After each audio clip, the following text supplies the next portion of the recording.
নমস্কার বন্ধুরা, সকলকে জানাই আমার ইউটিউব চ্যানেলে স্বাগত। আশা করি সবাই ভালো আছেন। আজ বানিয়েছিলাম দই দিয়ে পটল আলুর সবজি। চলুন দেখা যাক। নিয়েছিলাম 5 থেকে 6টি ছাল ছাড়িয়ে লম্বা লম্বাভাবে কাটা পটল, সেদ্ধ করে রাখা আলু, টক দই, সরষের তেল, চিনি, ধনে গুঁড়ো, জিরে গুঁড়ো, লাল লঙ্কা গুঁড়ো, কাশ্মীরি লঙ্কা গুঁড়ো, লবণ, শাহি গরম মশলা এবং জল। প্রথমে কড়াইয়ে সামান্য সরষের তেল দিয়ে গরম করে সেদ্ধ করে রাখা আলু সামান্য লবণ দিয়ে ভালোভাবে ভেজে পাত্রে তুলে রাখতে হবে।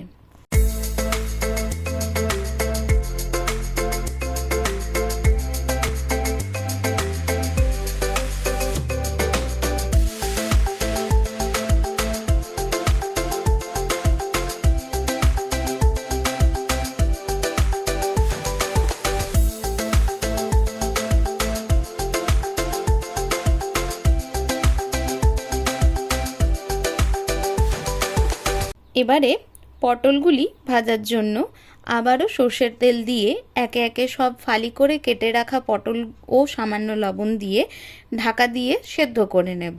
বলে রাখি, আমি এখানে এই রান্নার মধ্যে কোনো হলুদ গুঁড়ো ব্যবহার করিনি। আপনারা চাইলে অবশ্যই ব্যবহার করতে পারেন।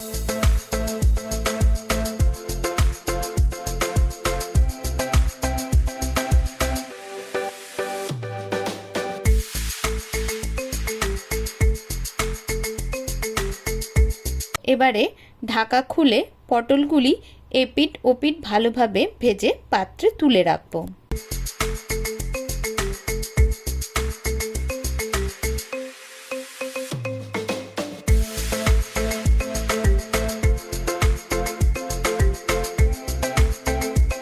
এবারে গ্রেভিটি বানানোর জন্য দইয়ের মধ্যে জিরে গুঁড়ো, ধনে গুঁড়ো, লাল লঙ্কা গুঁড়ো, কাশ্মীরি লঙ্কা গুঁড়ো, লবণ এবং চিনি দিয়ে ভালো করে ফেটিয়ে মিশ্রণটি তৈরি করে নেব।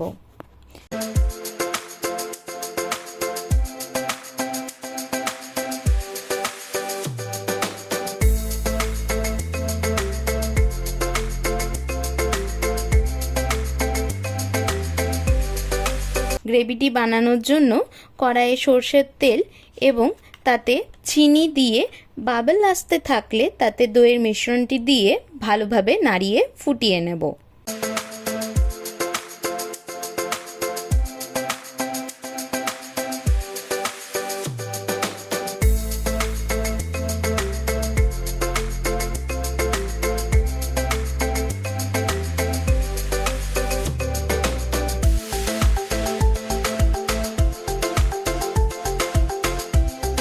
ভালোভাবে ফুটে গেলে তাতে ভেজে রাখা আলু ও পটল সব দিয়ে ভালোভাবে মিশিয়ে নেব মশলাটির সাথে।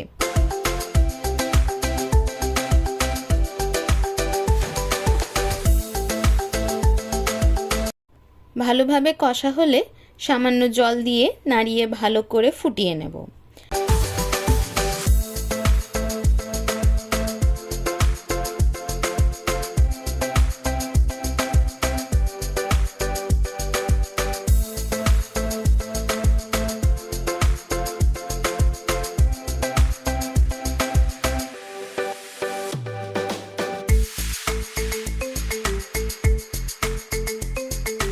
ভালোভাবে ফুটে গেলে শাহি গরম মশলা দিয়ে নেড়ে অন্য একটি পাত্রে তুলে কাজু ও মগজদানা দিয়ে সাজিয়ে সার্ভ করব গরম ভাতের সাথে দই দিয়ে আলু পটলের সবজি।